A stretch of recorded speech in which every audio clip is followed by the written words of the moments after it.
can't tell you what a treat it is to be here in front of all of you. This very event was the first event I ever went to as a young intern.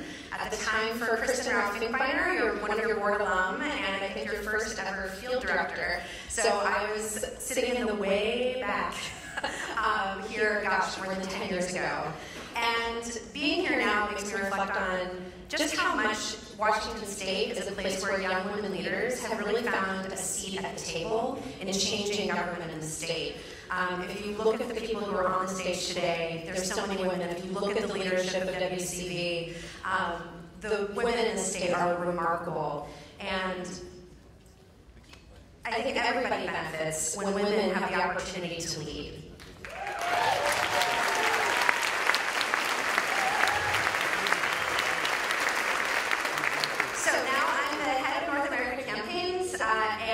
Change.org. We're the world's largest social change platform. As you heard, it's 78 million users. That's in 189 countries. And over 23 million people use Change.org in the US alone. Campaigns on our platform are mentioned in the media about 250 times every day. What's also interesting about Change.org is that we're an open platform where anybody can start a petition on our site, including the WCV, and that puts us in a really interesting position to be big listeners to grassroots energy. We see thousands of campaigns every week, and the types of petitions started on our site, the popularity of those petitions, and the way that decision makers respond to them gives us a really unique insight in the landscape of issues and power in this country and around the world. So that last bit, the way that decision makers respond to petitions, is what I want to talk about today. There's been a major shift over the last couple of years that I've been able to observe in the way that decision makers respond to petitions about the environment and overall, and I think that presents a really key opportunity for those of us in the room today. So here's what this shift looks like. I'll tell you a little story. So back in 2012, there's this 13-year-old girl named Abby. She started a petition asking the governor of Illinois to veto a bill that was already on his desk that would have made it impossible to pass plastic bag bans in the state of Illinois.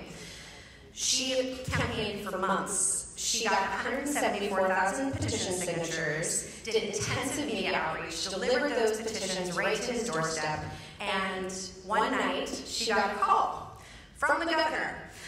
He called her personally to tell her that she had changed his mind and that he was going to veto that bill.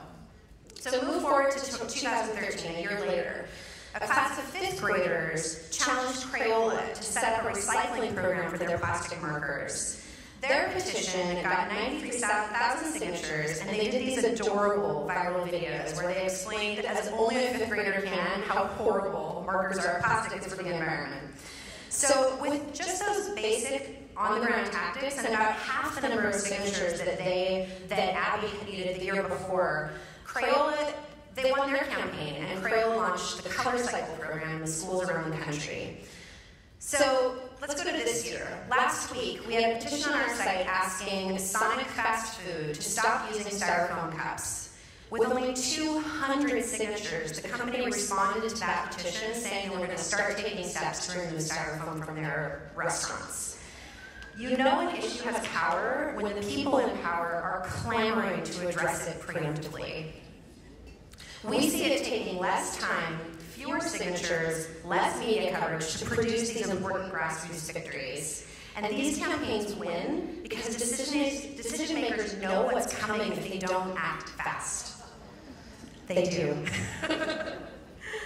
Today's consumer expects public accountability and transparency on these issues on a totally new level. They will no longer accept stonewalling and spin. They expect a response, they expect compromise, and they expect meaningful action. I'll tell you a story about this. So Mia was a 10-year-old girl, and yes, all my examples are about tween and teen girls because girls are going to change the world.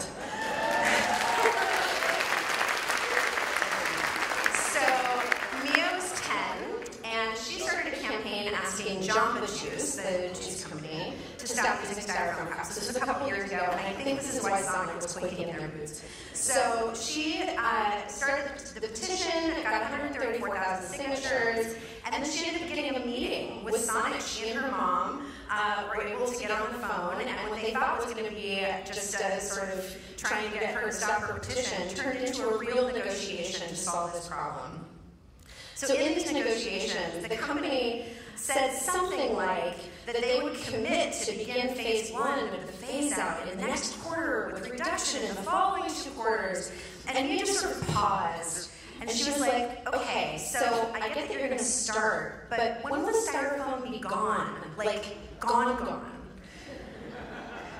That is the kind of savvy consumer that we're dealing with now.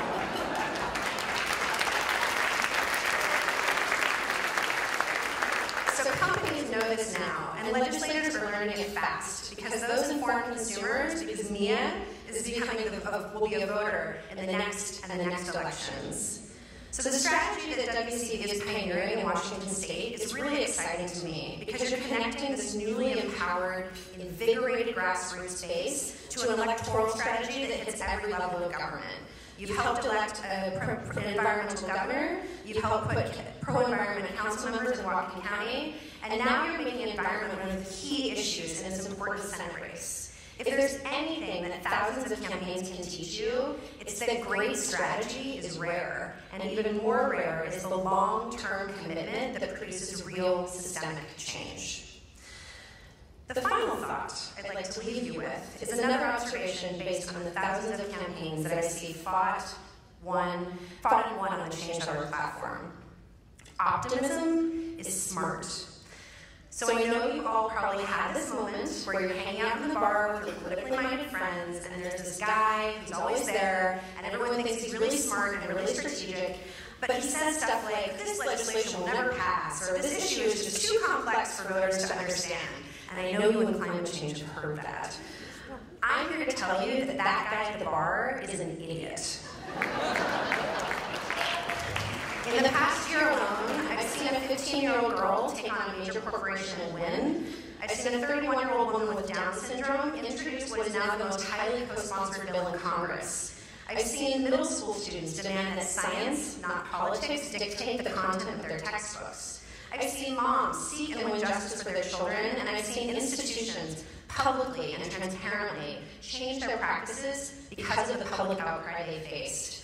All of this happens because somebody dreamed that it was possible, and then they fought for it. People and organizations start and win campaigns with far more imagination and better solutions than that guy in the bar will ever do. And as a result, they have more positive impact in the world.